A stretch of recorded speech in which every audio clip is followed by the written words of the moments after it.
Welcome to Washington Policy Center's Washington Policy on the Go, our weekly Tuesday event that we are calling Washington Policy on the Go Olympia Watch. We're keeping track of what's happening in the legislative session, and we have a very jam-packed event for you today. Now, this is probably our most crowded event for any Tuesday so far in the legislative session. We'll speak with Todd Myers, of course, the director of our Center for the Environment.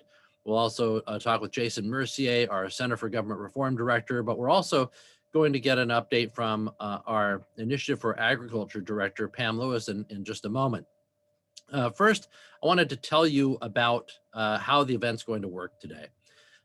There is a question function, should be on the right-hand side of your screen or on the lower side, depending on how you have your setup.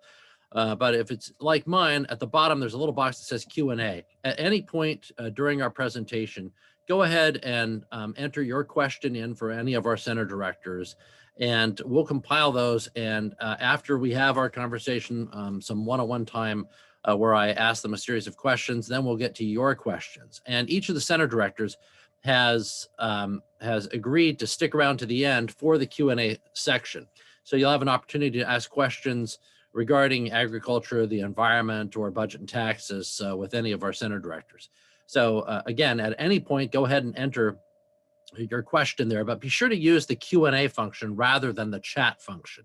Chat function is better for questions. I'll try to get to your questions if you do enter them in the chat, but it's easier if you put them directly into the Q&A box there, that the toolbox that Zoom has for you. So we'll get to that. I'll start with Pam, then we'll go to Jason regarding the capital gains income tax vote, and then we'll talk with Todd Myers, our environment policy director. But let me now bring to the screen Pam Lewison, our director of our initiative on agriculture.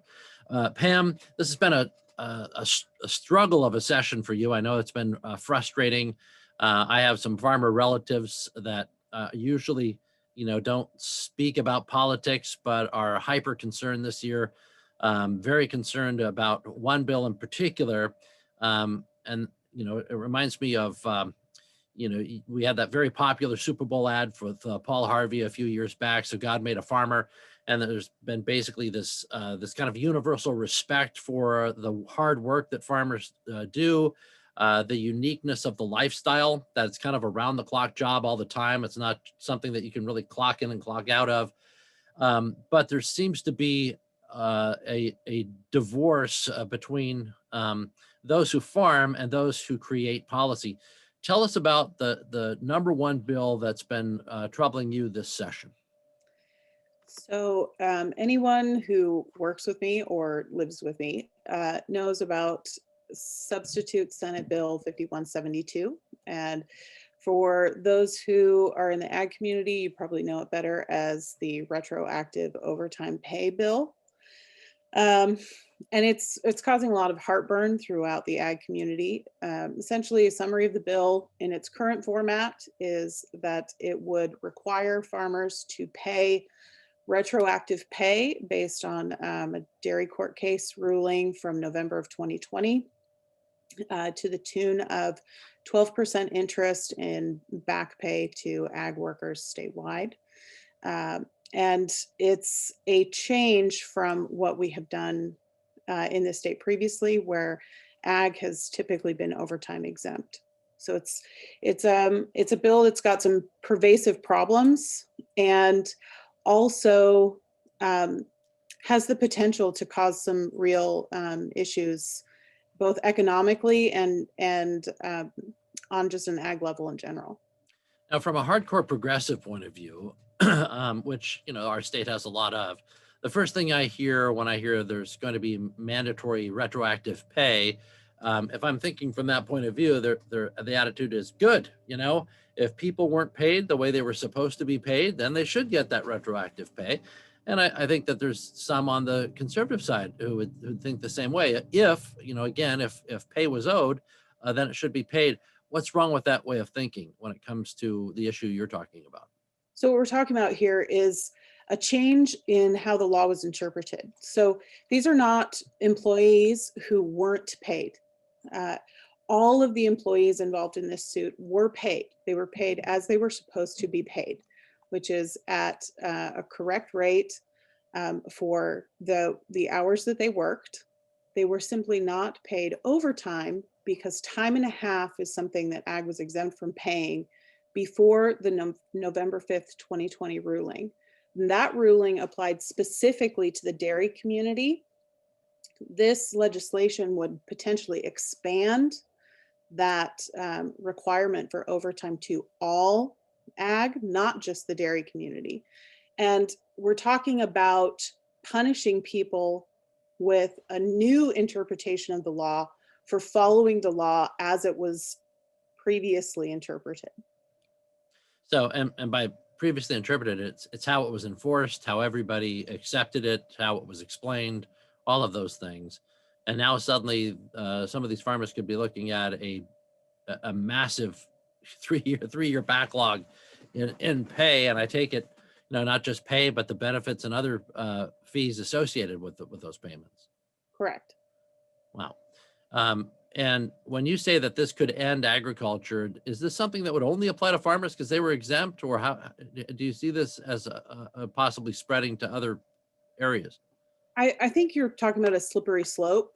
So the current discussion is specific to ag, but I could see it opening a door to essentially any industry that is currently overtime exempt. So you start thinking about railway workers, potentially your emergency service folks, commission employees, real estate, any of your retail folks.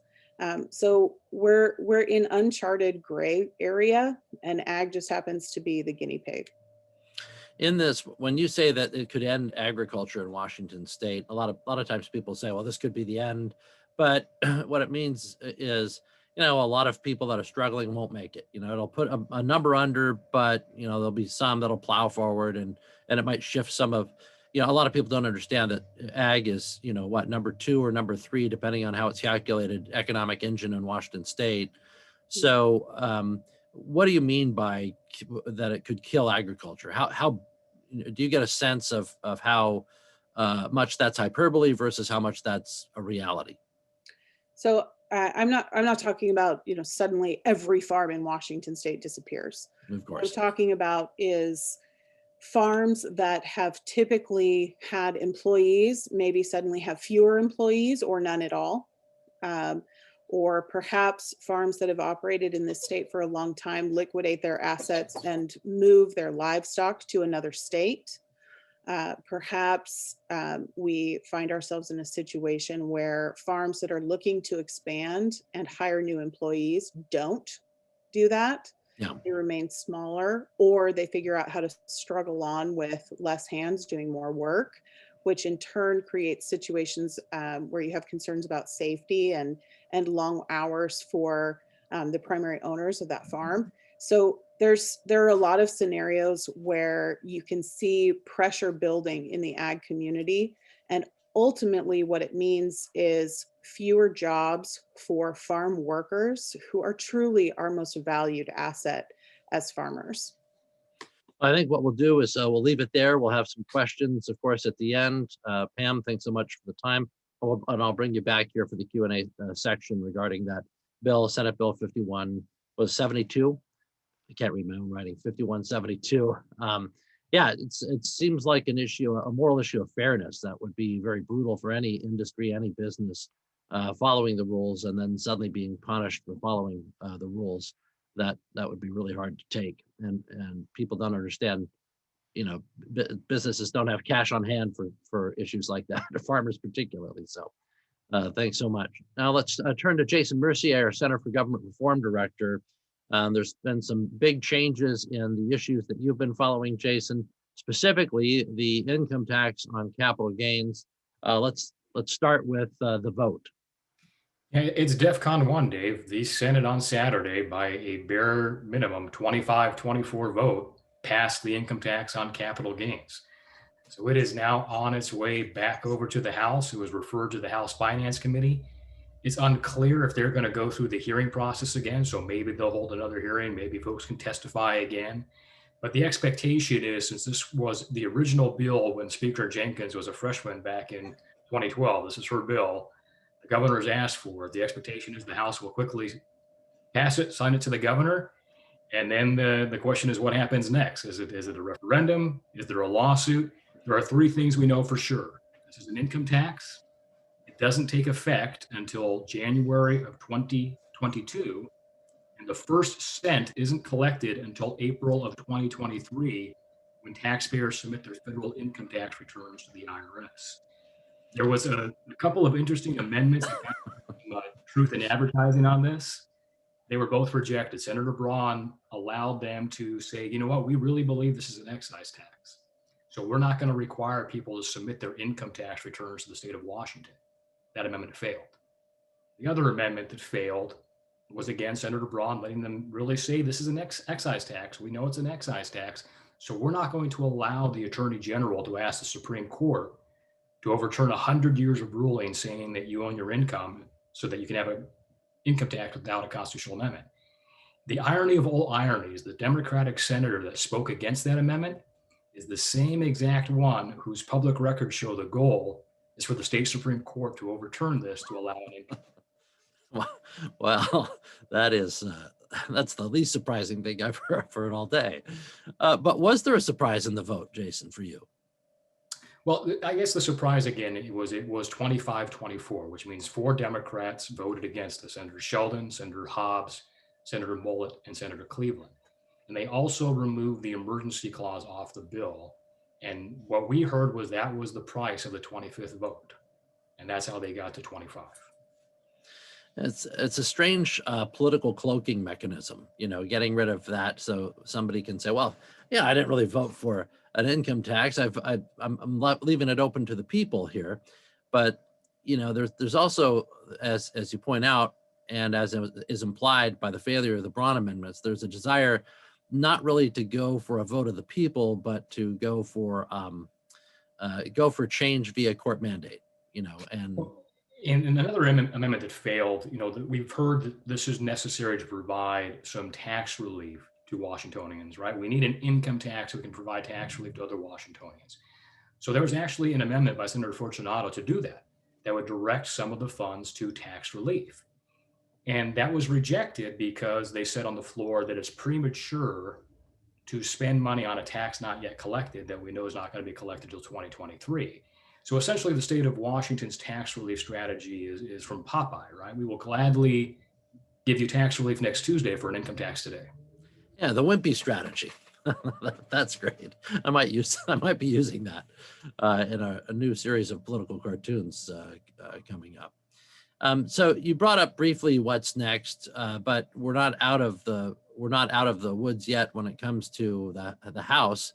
The House hasn't voted yet, and there's been some rumblings that the House might have problems with the bill as it's written. Well, the interesting thing about this, I wasn't sure if they were going to directly refer this back to rules, because technically the House already held a public hearing on its version, which is House Bill 1496. But by going to the Finance Committee, it should go through the normal process, which means that any floor vote by the House would likely be after the March 17th revenue forecast. So that vote is going to have to be taken with the context of not only the $10 billion that Congress is about to send us, but with everybody is expecting to be a huge increase in the state's revenue forecast.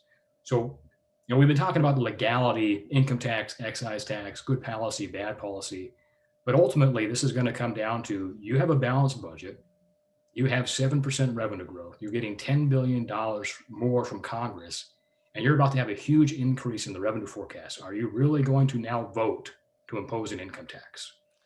Now, before I move us to Jason, and I'm sorry, to Todd, and let you go, Jason, you brought up the 10 billion, and I'm glad you did, because when I hear 10 billion, because there's so much talk at the federal level of trillions, the 10 billion loses all effect, right? It's 10 billion just sounds like, well, that's hardly anything. What are you talking about there, Jason? So put the 10 billion in context for state spending, for the amount of the volume of federal dollars coming into Washington, so that people get a real understanding of what $10 billion means to the state and when it comes to spending. Yeah, so the context for that, our budget that is about to expire, that's balanced, is just under $54 billion. That's the entire budget for the state of Washington. And we know we have revenue growth of 7% on top of that. So that's an additional $10 billion coming in on top of that base 54 billion. And that's the 54 is 2 years for a biennium, right? Correct. So, you start doing some math, realize 10 billion. If you're talking about 1 year and you assume that COVID and its related disasters aren't going to be around in a year, fingers crossed, the 10 billion gets even bigger and bigger. So just wanted to make sure that we point that out. You're going to be available for questions at the end? I'd be happy to. Excellent. All right. So again, I'll remind everybody, first of all, Washington Policy Center is a 501c3. We can't do what we do without your support, and we rely on individuals like you. And we'd encourage you to let your friends know about Washington Policy Center, introduce them via an event like this. We do online events every Tuesday. Next Tuesday is a Facebook Live event where we'll have Representative Greg Gilday and Representative Kelly Chambers with our Eastern Washington Director, Chris Cargill, on a Facebook Live event. We hope you'll attend that. And then think about joining. We have 6-month free memberships. So it's really easy. If you have a friend who's concerned about free markets and liberty, then have him or her sign up for Washington Policy Center and enjoy a 6-month membership, see the work that our fine research staff do, and have them keep track of what's happening on the blog and our social media accounts. It really is astonishing how much information comes out weekly via the research staff at Washington Policy Center. Let's turn now to Todd Myers. He is our director for the Center for the Environment and is almost always the smartest guy in the room when you're walking in, but I don't know. There's a lot of smart people on the line right now. Todd, let's start with the low carbon fuel standard. Since that's that's an economic pocketbook issue that can hit people. And since initially advocates were saying that this was not going to, that if this passed, it would not raise prices in Washington state. And you did a little digging and found out, not everything that's said in Olympia is necessarily true. It's sort of shocking, isn't it? Mm-hmm. So the low carbon fuel standard, let me just describe real quickly what it is. The Washington state has some targets that we've put in law about reducing CO2 emissions. We've done a really good job with electricity, primarily because of our hydroelectric power. Home heating, we have very mild climate, so we don't do a lot in terms of natural gas for home heating. So if you want to reduce CO2 emissions, transportation is where they look at. So what a low carbon fuel standard is essentially a biofuel blending bill that would require oil and gas companies to buy credits generated by either biofuel or electric cars or hydrogen power, other things like that. And then once they have those credits that reduce the amount of CO2 emissions associated with transportation fuels, then they're in compliance. But those credits cost money.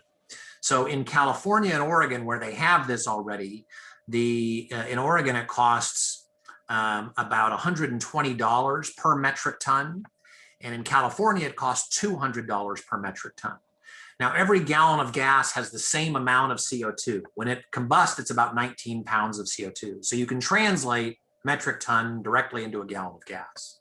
In Oregon, when they reach the full compliance, that will be about 13 to 14 cents a gallon. In California, right now, because they've already reached the first compliance period, it's 24 cents a gallon. But the people who advocate this, primarily the biofuel companies who will make the money off of this, argue, no, it hasn't had any impact. And one of the claims that they made was that gas prices in California are actually lower now than when the LCFS was implemented in January of 2011.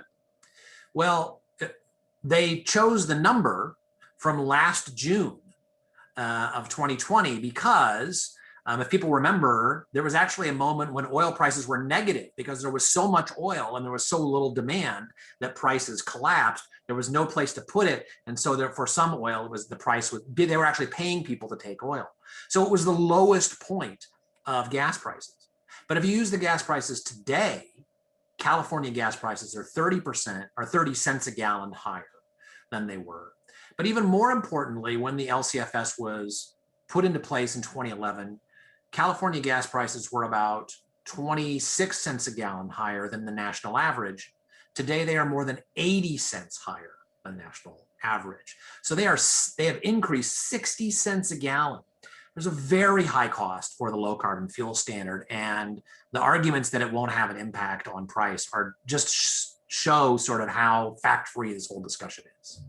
Well, one of the things you brought up in a previous conversation, but I think it's worth bringing up again now, is the difference between, say, a gas tax and the increase in price from a low carbon fuel standard. Because, you know, and I felt embarrassed by this because since I followed this issue with you for a long time, but I'd totally forgotten that that the two are not the same. I mean, you as a consumer, it doesn't really matter. You say it's gas tax, but actually it does matter.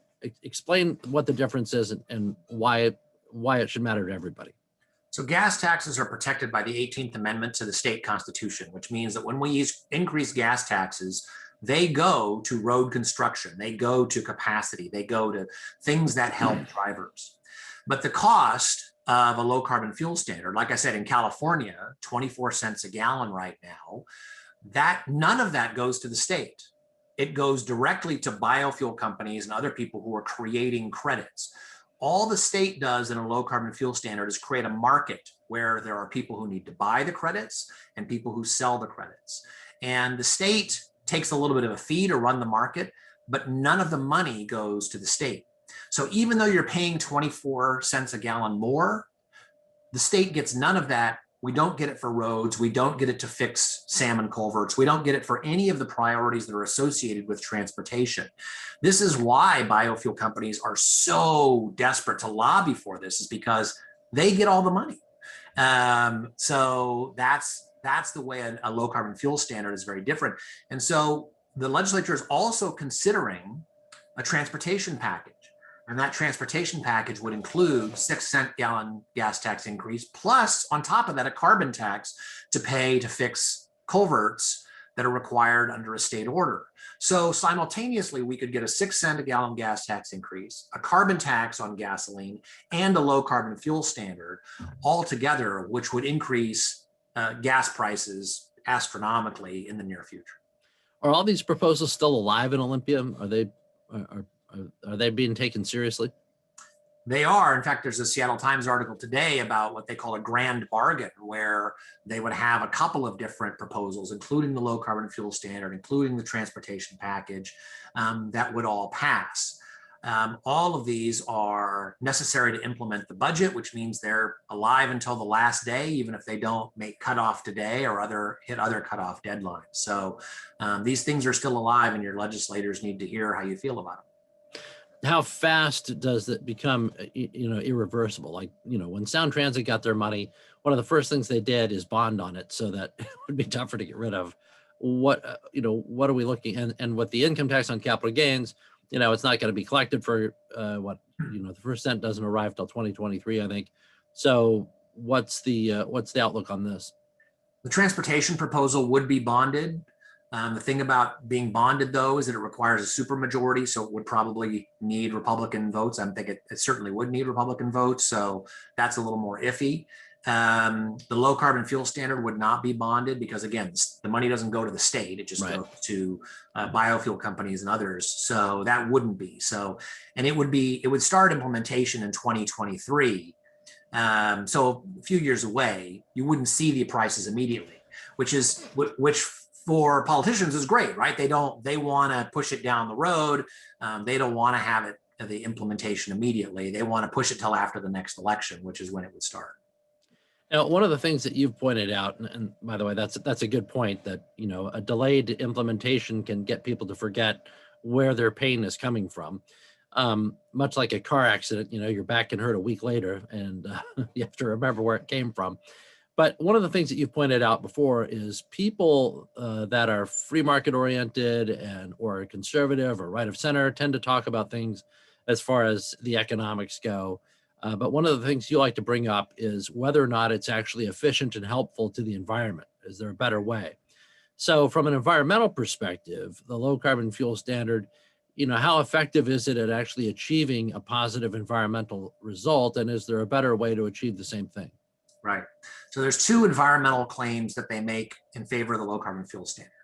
The basic argument they make is that this is necessary to reduce CO2 emissions to reduce the risk of climate change.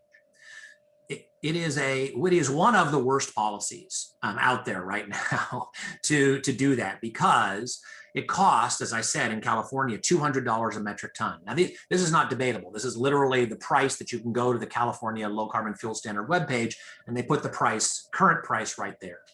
$200 a metric ton is about 20 times what I pay personally to invest in CO2 emissions reduction projects. Anybody can invest in those projects. Seattle City Light pays about $7. So it's 30 times, well, not quite 30 times, but 25 times what they pay. It's a tremendously expensive way to do that. So if you were looking for bad ways to reduce CO2 emissions, this would be, among the worst, because it's so expensive. Basically, 95% of the money the cost associated with the low carbon fuel standard does nothing to reduce CO2 emissions. So there's lots of other better ways to do it. The second thing that they talk about is a reduction in what's called particulate matter, which is a sort of traditional air pollution that can be associated with smog and other things like that, that does have health impacts. The problem is the Puget Sound Clean Air Agency and the Department of Ecology have looked at the low carbon fuel standards benefits in terms of air quality and find that it's very small. The Department of Ecology says that when it reached the first threshold, in this case 2028, it would reduce particulate matter by less than 1%, in 2028.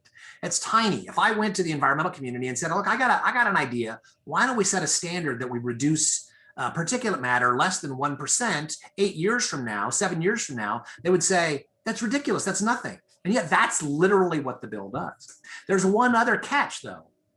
The benefits, the air quality benefits, don't occur in poor communities. They occur in rich communities, because most of the reduction in particulate matter is associated with electric vehicles. One of the things that the low carbon fuel standard does is it encourages putting in new electric vehicle charging stations. That's what we see in California. So we did an analysis of every electric vehicle charging station in California, where they were, and matched it with the census tract data for income. Not surprisingly, we find that the wealthiest communities have the most electric vehicle charging stations. What the argument is that that's okay. They'll charge their station and then they'll drive around, and then they'll reduce air pollution wherever they go. But that's subsidizing the rich in the hope that the poor will benefit. And that's just basically trickle down environmentalism. We're supposed to hate trickle down, but that literally is the argument that they make about air quality. So whether you care about CO2 or whether you care about traditional air pollutants, again, a low carbon fuel standard is a horrible way to address those problems.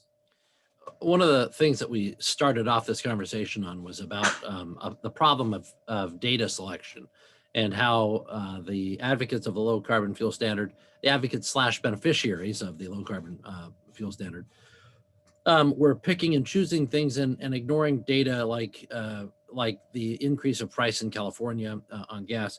But we've seen something similar with the Snake River dams again. When it comes to salmon recovery, there's a big spread in the Seattle Times talking about the possibility of removing the dams in order to improve the salmon, and they gave some impressive charts indicating a big problem with the salmon that's related to the dams. Where did they go wrong in their data selection? So there was an article by their environmental reporter about a proposal by Congressman Simpson from Idaho, who wants to spend over $33 billion to tear down the Snake River dams and then sort of replace all the associated costs associated with the dams, electricity, funding for agriculture, transportation, things like that. $33.5 billion. This is a tremendously expensive, it's a huge amount of money. For context, when you compare that to salmon recovery funding in Washington state, that's more than 700 years of salmon recovery funding. So if you want to do things that help salmon, I've got lots of ideas. We need to do more. I have been an advocate of actually increasing funding for salmon recovery, but spending $33 billion on one area of the state makes no sense. It especially makes no sense when you compare the trends in salmon on the Snake River to the Puget Sound. So as I mentioned, the Seattle Times had this article. They had the trends in salmon populations on the Snake, and the headline and the caption of the graph was trending toward extinction. But the graph stopped in 2019. Well, that's not because there isn't 2020 data. There is 2020 data. I have it. It shows that salmon populations started to rebound. So what you would have seen is that rather than a downward trend, you would have seen it going back up in 2020. And the projections from the State Department of Fish and Wildlife this year, based on a variety of different things, are that that number will go up again. Because what you see is you see a cycle based on ocean conditions and other things like that, where they go down and then they go back up. So yeah, we did have 3 very low years, 2017, 18, and 19, but now we're coming out of that and we're going back up again. And for whatever reason, the graph that was chosen in the Seattle Times didn't include the 2020 data, which is very frustrating. By way of comparison, when you look at Puget Sound population of Chinook, especially wild Chinook, are lower today than they were in the 1990s. That is not true on the Snake. The Snake, even in those low 3 years, is higher than it was in the 1990s. So the Snake populations are going upward, not fast enough. We need them to go faster, but they are going upward. The Puget Sound and the coast of Washington are not. They are flat. And that's where we have the biggest concerns, both for the population of Chinook and for orca. You say that you want, the Snake River salmon going up in population. That needs to happen faster. Does that? What does that mean? I mean, for a lot of if you only read the newspapers, that usually means you got to remove the dams. It's the only option. What else should we be considering? Well, the dams are actually, we've spent quite a bit of money, but we have that because the dams generate electricity and they generate revenue, and the revenue is used in part to fix the dams. So the concern for the dams is primarily fish going downstream, the smolt. That's when they are most vulnerable. So for instance, Lower Granite Dam, which is the farthest of the 4 Lower Snake River dams, farthest upstream, the fish passage is 98%. So if you tore down the Lower Granite Dam, you would probably get an increase in salmon populations, but you wouldn't get you wouldn't double, right? You would get that 2%, which magnified over time helps. But given that we have limited resources and given that the problems are even greater elsewhere, spending $33 billion, 700 years worth of Washington state funding to get a 2% return in the hopes that in the future it will benefit doesn't make a lot of sense. So that's the first time I've heard you use that phrase, 700 years of Washington salmon funding in order to achieve less than 2%. That's really good. Yeah, it doesn't mean that the dams don't have an impact. We know that they do. We know that the populations have become what they are and were what they were in the 90s because we weren't doing the things we needed to do to make sure that the dams were reducing the impact. Since then, though, we have done a lot, and we have seen the reaction of the populations. But again, and it also takes a very long time. So people point to the Elwha dams as the example of what we should do. Now, the Elwha dams are very different. There was no fish passage at all. They're not like the Snake River dams. But here we are almost a decade after removal, and the population last year actually went down and was very similar to what it's been for the last decade. And about 96% of those fish are hatchery fish. So what we hear all the time on the Snake is, oh, we're having trouble, the populations aren't going up, and it's just, and all it is hatchery fish. But then people turn around and point to the Elwha, where the populations are not going up, and they're all hatchery fish. And what you see is that there's just a lot of politics in sort of the different way we talk about the two situations. I just think that there is a lot of romance about removing dams, and you hear all this language about wild and free rivers, and that's all fine. We want things that are natural, but we also want science. We also want to put our resources where the data show that we need to put them. And the snake is just not the place, if you were to look region-wide, where we should place them. Real quick, where should we place our efforts? I think, well, we should continue. We are spending money on the snake. We are spending money on the Columbia. It's not like we're not doing that. But if you look region-wide, I mean, Oregon has its problems, British Columbia as well. But if you want to look, you should put it in Puget Sound and on the coast. That's where we're having the biggest problems. That's where populations are not recovering. They're actually just sort of stable. We need them to start going up. But then there has also been a proposal to look more at ocean conditions. Ocean conditions continue to be one of the big challenges and unknowns, because if you look at what are called smolt to adult ratios, people point to the Snake River Dam or the Snake River and say, oh, the smolt to adult ratios, which is the number of smolt that go down and the number of adults that return, are very low. And it's true, but they're low across the region. And a big reason they're low across the region is ocean conditions. We don't know how much we can do about that. We don't even know how much it impacts. And so there's a lot of talk about doing more research on that. I think that's true. But in terms of things that we can actually do, habitat in the Salish Sea and on the coast is where we really need to focus. Since we've been talking about dams and the hydroelectric power that they bring, and power has been a big issue nationally because of the blackouts in Texas, Texas that has its own separate power grid and was thought to be the great example of power. The question is, could a Texas-style situation happen here? Yeah, so let me just briefly say what I think happened in Texas, having talked with a lot of people I know who are energy experts in Texas and looked at the data. There was a lot of talk initially about how the failure was due to wind power. And people said, oh, no, it wasn't due to wind power, because wind power actually performed fine based on the worst case scenarios that ERCOT, which is the organization that oversees the Texas grid, based on what their projections were. That's true. Wind was about or slightly below what they projected under a worst case scenario, but it was very low.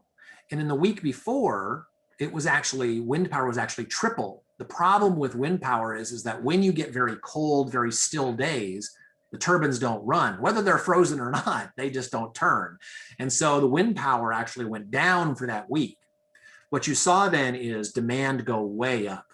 And at some point, the natural gas and coal, they have a little bit of coal, a little bit of nuclear, but mostly natural gas, simply couldn't keep up with the demand for a variety of reasons. One is that when there's a limited supply of natural gas, under Texas law, it is prioritized for home heating, not for electricity. So natural gas plants ran out of heat because demand just kept going up and up. It hit a winter all-time high. Demand hit a winter all-time high. And if the gas had been available, if they had stayed online, it would have hit an all-time high. And just to give you a sense of how out of whack things were, there was about $50 billion of energy purchases during that week. That is more than a year's entire purchases in a normal year for Texas. So they spent more in a year on electricity because of the high demand and low supply than in a normal year. So the question is, can we face that in Washington state? Now, anything can happen in a truly extreme scenario. And that was a truly extreme scenario. But the fact is that the risk of something like that happening in Washington state is going up. So there is what's called the loss of load probability. And typically what you want for the whole region, not just for Washington state, but for the Northwest region, is you want that to be below 5%. And the loss of load doesn't mean what happened in Texas. It could just mean a shortage of energy that can be fixed in a variety of different ways, but you don't want to take that risk. Currently, in 2021, that is about 7.5%. So we're above where we should be. Even worse, though, it goes up pretty dramatically, pretty quickly, to where we're getting to about 25% risk of loss of load just in 4 years, in 2025. If you talk about tearing down the Snake River dams, you're talking about taking about 2,500 to 3,000 megawatts of peak demand off. You increase that even higher. So the Northwest Power and Conservation Council is going through a process right now to reassess that. But under any assessment they're doing, They know that we are going to be over 20% chance of loss of load probability by the middle of this decade, which is far above what the standard we want is. Replacing that with wind and intermittent, it's very difficult because you have to build a huge amount that's unreliable. And really the only way to reduce that is to build what's called dispatchable power, either hydro or natural gas primarily. It's great to put that into context too, in terms of the enormity of the challenge that Texas faced at that moment, because it shows it'd be really difficult to plan and be ready for that all the time, and extremely expensive. There are things that you can guard against, but they're also going to be extremely expensive. And that's why, when you buy insurance, you buy a certain amount, based on various assumptions. And it's not always going to cover everything that could happen, every scenario. Yeah. Right. And so you could have ERCOT or any other system buy enough backup power to deal with a circumstance like that. But it's sort of like me saying, well, I'm going to buy a generator in case there's a blackout. And just to make sure, I'm going to buy a backup generator for my generator, right? Yeah. So first, the first generator goes out, then I still have the second generator, and I'm going to store enough, fuel at my home to cover, you start to say, okay, this is ridiculous, Todd. You're spending a heck of a lot of money for something that's unlikely ever to happen. And that's the question is that what is an acceptable risk? And what we saw in Texas is that the events that occurred are so rare, did it even make sense for them to prepare? Now, there's lots of things they could have done. One of the things that I think that they should have done, and we ought to do more, is everybody's focused on the supply side, wind, natural gas, all those sorts of things. But very few people are focused on the demand side, which is that it hit an all-time high for demand. And I talked with one of the utilities down there, and they said that they had people who were using, in one 24-hour period, enough energy for 5 days. Now, if you're not paying the very high prices, if you have a capped rate of like 12 cents a kilowatt hour, whereas on the wholesale market, it's $9 a kilowatt hour, if you're using 5 times the normal energy because you don't have any incentive to reduce your use, you're just making the system worse, right? You're driving it toward collapse, and that's what we saw. There was nothing that was reducing the demand. And so there has to be something where people have incentives to reduce their demand in those scenarios, so you don't get the situation where supply simply can't keep up with demand.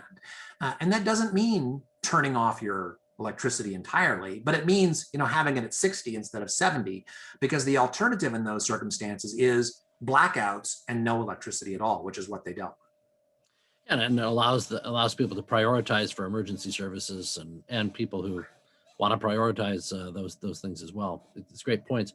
I want to remind our viewers, you can ask a question anytime in the Q&A. I think this is an unprecedented number of questions that we already have lined up in the question and answer. So I almost feel it's unnecessary to remind everybody, but since there are people jumping in and out of these sessions, I'll say you can ask a question anytime in the Q&A box at the bottom of your screen. I want to bring Jason Mercier and Pam Lewison back on so that everybody can answer questions here during this Q&A time. Here's a question. Is WPC involved in election integrity issues? Well, it's not really fitting with our purview. So I'll tell you what, if you send the question in to Jason, he's the head of the government reform. Well, actually, Jason, do you want to just cover that real quickly? What your work is on when it comes to that type of election issue? Yeah, thanks, Dave. So primarily what we've been doing is focusing on the referendum and initiative processes and whether or not we should be following what other states do, like Oregon and Colorado, on the postmark versus voting on election day on vote by mail. But to my knowledge, we haven't gotten into the election integrity questions. Next question's for Pam. Could the progressive efforts accelerate new tech adoption to automate agriculture in Washington? So I suppose theoretically they could, but any sort of switch to automation or mechanized labor still has a significant cost involved in it. And a lot of what we grow in Washington is needs hand labor. at this particular moment in time. If you think about particularly berries and our apple and tree fruit crops, they all do better when you have a person attending to them. So perhaps in the future, but at this moment, technology hasn't quite caught up to the need yet. Question about, I assume, the capital gains tax. How will the state collect this tax if I move all of my finances out of the state? I will refuse to submit my federal income tax report to the state of Washington. Well, that is going to be the challenge for the Department of Revenue. And part of the reason why this bill doesn't take effect until January 2022 is we do not have a state IRS. They have to create a state version IRS infrastructure to attempt to even administer this tax. It's also why the bill requires citizens that they think are subject to this to submit their federal income tax return to the state of Washington so they can verify if you owe it. But part of the reason why I haven't really gotten hung up on the details of the bill, the base, the exemptions, the credits, is because it's entirely meaningless. This bill, even if the court upholds it, can't be implemented because this isn't how you tax income. So if somehow the court allows this policy to stand, the legislature is going to have to rewrite it to conform with how every other state in the IRS taxes income. Next question, infrastructure is everything. Has there been a discussion of Washington state parks installing electric charging stations at all campgrounds and trailheads? How about portable quick cycle recharge for topping off firefighting vehicles in the field? In other words, a reality check. There have been talk about a lot of those things, and we actually spend quite a bit on electric vehicle charging stations now. The state has a program, but those things are not typically targeted toward where we need them. So a few years ago, the Department of Ecology fined a company in Moses Lake for a violation. And one of the things that they did was require them to install an electric vehicle charging station as mitigation. And I asked the Department of Ecology, will you be measuring how many people actually use that to see whether it does any good? And they said, no, we won't be measuring it. We'll just be installing it.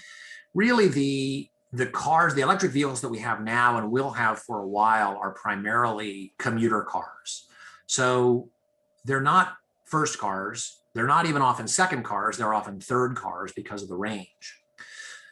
That's changing a little bit because, not simply because there are more electric vehicle charging stations, but because the information about them is available. So I actually have an app on my phone put together by ChargePoint, which is one of the companies that has electric vehicle charging stations, where you can see all of the chargers in your area, how much it costs to charge, and whether they're free, whether they're available, I should say. So one of the things that people with electric vehicles have is what's called range anxiety, which is they're not sure that they're going to be able to charge, and they don't know where the chargers are. So simple information is helping overcome that anxiety, rather than having to install chargers literally everywhere to try to deal with that, is to make the most of each charger that we have. And if you look on the app at any given moment, the vast majority of the chargers are unused. So we do have a lot of them. They are primarily in urban areas, but that's where virtually all the cars are anyway. Next question's for Pam. Was this a civil case? By whom? With a ruling, and this is a reference to farmers being asked to pay retroactively employees who were exempt from overtime, all this back pay along with 12% interest, which is one heck of an interest rate these days. Was this a civil case? By whom? With a ruling by what level of judge, and has it been appealed? How long has the ag exception for overtime been in effect in Washington state? So the court case is Martinez, Cuevas versus the Deruder Brothers Dairy. It was ruled on in the Supreme Court, again, November 5th, 2020. There is no appeal available anymore because it was a Supreme Court ruling. The Supreme Court ruled on an interpretation of our state's constitution, and they remanded a portion of the decision back to Yakima County Superior Court, which is the retroactive pay piece. So they're waiting for either a court decision or legislation to fix that particular decision. If the court beats the legislature to the punch, I am certain that no matter what the decision is, it will be appealed to the Supreme Court. Because it's a class action suit, it has some other sort of things that go along with it. It is essentially a civil suit. The thing to remember about civil suits is that bankruptcy does not protect you in these instances. So should you find yourself embroiled in one of these lawsuits, you cannot file bankruptcy and get away from having to pay an award. It also means that your private property is not protected from being seized to satisfy the need for the award. And ag has been exempt from overtime in Washington state for 61 years, or it was until the November 5th ruling. So operating under the same rules that you've been operating for 61 years and then suddenly being slapped with a potentially property ending lawsuit it's a scary thing. I mean, I'm, as I said, I'm not a farmer, but the more the more you relate about this bill, the angrier I get on their behalf. Next question. This kind of falls under your category, Todd, but also perhaps with Jason. How is Democratic leadership with majorities in both the House and the Senate reconciling the fact that they claim a sales tax is regressive when an LCF, low carbon fuel standard, will impact lower income individuals longer, as it will take longer for them to transition to vehicles that have alternate fuel technology? Yeah, any energy tax, gas tax, a carbon tax, or a low carbon fuel standard, which raises the price of gasoline, is regressive. And what they mean by that is that as a percentage of income, low income people have to pay more than wealthy people, right? You could raise gas prices through the roof, and as a percentage of Bill Gates' income, it would still be zero. But as a percentage of income for a low income person, right? And it's very hard for them to avoid, as you know, they're not going to buy even a Nissan Leaf. A Nissan Leaf is almost double the price of the gasoline equivalent. So even moving to what would be considered a low cost electric vehicle is very expensive. So they sort of shrug it off. They talk about other things, other ways, other programs to reduce costs for people who are low income. But when you point out that not only is it regressive by their own definition, but also that the environmental and direct subsidy benefits go primarily to wealthy communities, they either tell you you're wrong or they ignore it. And Dave, on the overall tax argument, every tax except a graduated income tax is by definition regressive. So when you hear Washington's ranking, the 9 states without a personal income tax all rank worse than every other state in this calculation because they don't have a progressive graduated income tax. Now, that being said, Washington's ranking does a couple of interesting things. It assumes that the business and occupation tax paid by employers is a sales tax and allocates it as a pass-through tax to consumers. It assumes that every Washingtonian smokes and drinks, and we have the highest sin taxes in the country. And it also includes the gas tax calculation in there. So that's where you get to Washington's ranking as being so poor. So what's the answer to this? Is it to make people feel better on paper about the percentages and add a new tax on somebody else, or to actually provide tax relief to the low income by maybe funding the working family rebate that's been on the books for over 10 years, but not once with the record budget growth and revenue growth been prioritized for funding, actually reducing our high sin taxes, doing something totally out of the character of the legislature and actually cutting the sales or property tax. And perhaps most importantly, don't make it worse with a low carbon fuel standard or a soda tax or other regressive taxes. Just a few ideas. Let me just say, in terms of people talk about disproportionate impact of rules or taxes. I will say that since the legislature started, I am paying a disproportionate impact of my income on alcohol. I'm not sure they'd mind that, Todd. You've got a big enemies list, or so I'm told.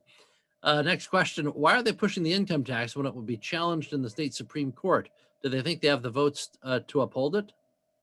That is not a bug. That is a feature. Our public records clearly show this has nothing to do with the budget, nothing to do with revenue, nothing to do with capital gains. It is because 7 million Washingtonians are not cooperating. We have rejected 10 straight income taxes. We have rejected 6 constitutional amendments. So if I want an income tax in the state of Washington, I have to get 5 judges to do my work for me. That's what this is about. Now, I have some bad news for those that have this strategy. They have been sold a bill of goods. They've been sold that this was some out of the mainstream ruling by the state Supreme Court in 1933. That's a part of the story. The Supreme Court has repeatedly, over 100 years, said that you own your income. This is not one ruling. And in fact, twice before the legislature passed an excise tax on income, and twice before the state Supreme Court said it's unconstitutional. And I got to tell you, my favorite ruling from them was just a 1-page order in 1960. And it said, stop asking us. We're not changing the meaning of the Constitution. Propose a constitutional amendment. I was about to add, Jason, as I've heard you say before, the Constitution is exceptionally clear on the nature of property. So when people say it's a bad decision, what they generally mean is, I don't like the outcome of that. But the state constitution is unusually clear on this score. Yeah, it gets even worse for the proponents of an income tax because that language was adopted by the voters via a constitutional amendment, providing the broadest definition of property of any state constitution. Everything subject to ownership, whether tangible or intangible. Next question. For the proposed $10 billion state stimulus, are there any hints of which state agencies might get first access to the funds? So I'm going to have to admit, I've been so focused on the income tax, I've lost track of how Congress has divvied that up. The last estimate I saw about $6 billion of it going to the state and about $4 billion to schools for COVID things. I am not sure the restrictions on that, how flexible it is, but we shouldn't have those details during the week because I believe it's being reconciled right now between the House and Senate and Congress. Do cars emit more CO2 at congestion speeds of 20 to 30 miles per gallon? If so, does doing congestion relief projects make environmental sense? So yes, there is an optimal speed at which you are getting the most, it's basically miles per gallon because 1 gallon, every gallon of gas is about 19 pounds of CO2. So at whatever speed you get the most miles per gallon, that is the optimal speed in terms of efficiency, in terms of getting the most for the lowest environmental impact. There is no question, right? I mean, so when you look on a sticker of a car and it says, this many miles per gallon highway, this many miles per gallon city, the city is always lower because you have congestion, because you're starting and stopping and those sorts of things. And so starting and stopping and congestion does increase the amount of CO2 per mile. The question is, though, what is the exact perfect mechanism and how many people drive? So if there is latent demand, if there are people who want to take trips but won't take trips because there's too much congestion, and then you create more road and people then drive, then they could say, oh, we're just congestion again, reducing, building roads or other things like that don't actually have a CO2 impact. And I think that may be a fair argument.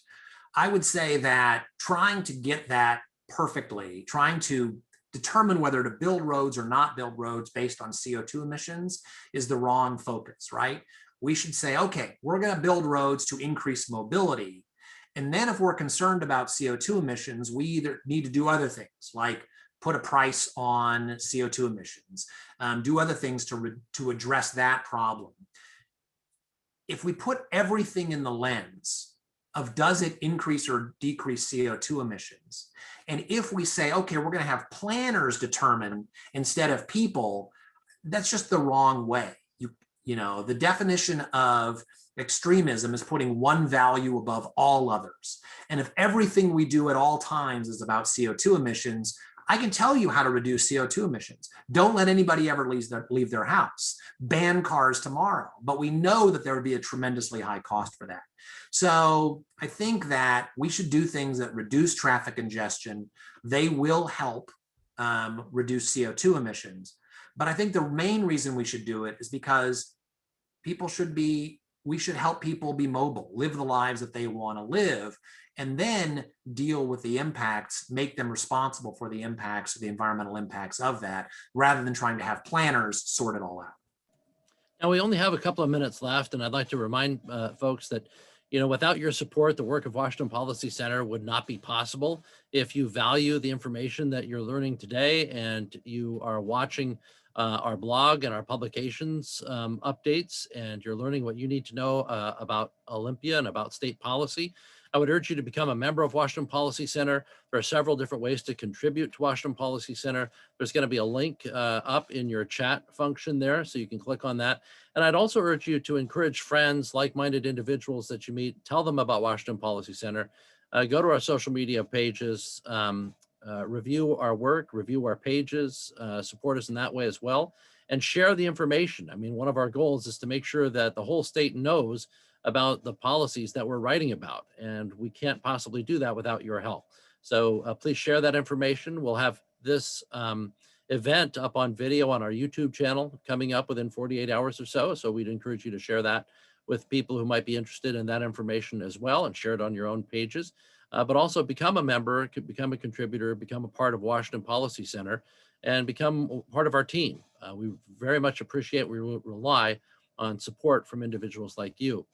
Now, I've just got time for a question or two left. Todd, there's one question of clarification.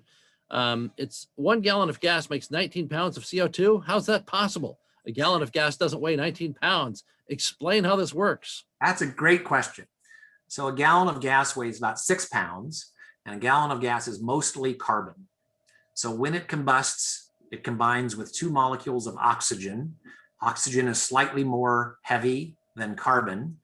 And so when it combusts, those 3 molecules, rather than just the 1 of carbon, now the 3 of C and O2 become 19 pounds. So that's how that happens.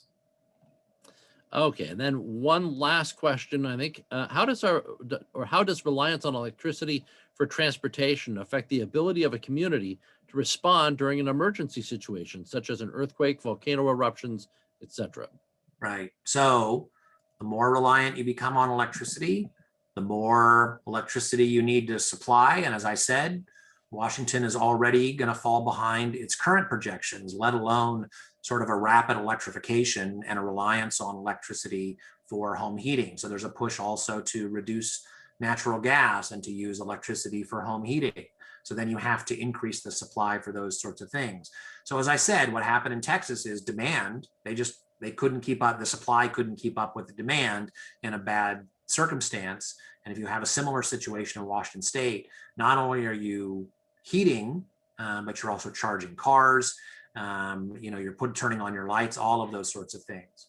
I have seen one claim that there were a lot of houses built in Texas over the last few years, and many of them had electric heating, and that contributed to the rapid increase in demand. I haven't looked into that, but that certainly makes sense if that's the case. So all of those things mean that you have to have more and more production.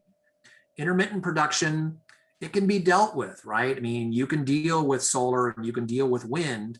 And one of the ways to do that is to give people price signals so that rather than using it at 6 p.m., which is the current peak of demand, that you use it at noon or use it in the middle of the night to charge your electric vehicle or wash your dishes or dry your clothes, by saying that the prices go down a lot, either in the middle of the day when there's lots of solar or at night when there's lots of wind.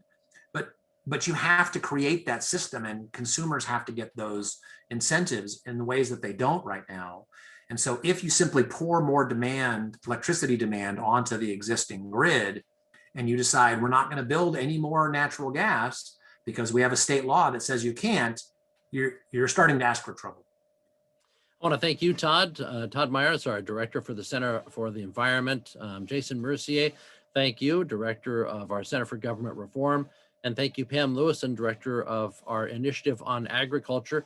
This is the first time we've had this many questions kind of left in the queue. We'll try to follow up on those via email. I'd also like to remind you that all of our center directors make themselves very available. Now, with the legislative session, it might be a little while before you get an answer, but they make themselves very available if you just contact them directly with questions via their contact information on our webpage, washingtonpolicy.org. I'd encourage you to bookmark that for your homepage to keep up to date on the most important news in Washington policy. That's washingtonpolicy.org. Thank you for viewing again, and thank you to all of you who've supported Washington Policy Center. We couldn't do it without you.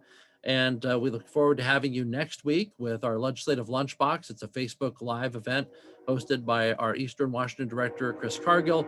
You can also see on our events page, we have a Young Professionals Tri-Cities Kickoff coming up on, I believe it's, yes, March 18th. That is a couple of days after our event next week. We'll have a legislative lunchbox with a couple of fine representatives to talk about what's happening in Olympia again. Every Tuesday, we have an event like this. And of course, the following week, I'll be back on Zoom, and we'll talk to our other center directors and keep you updated on the latest. Thanks again for attending, and we hope you'll attend again.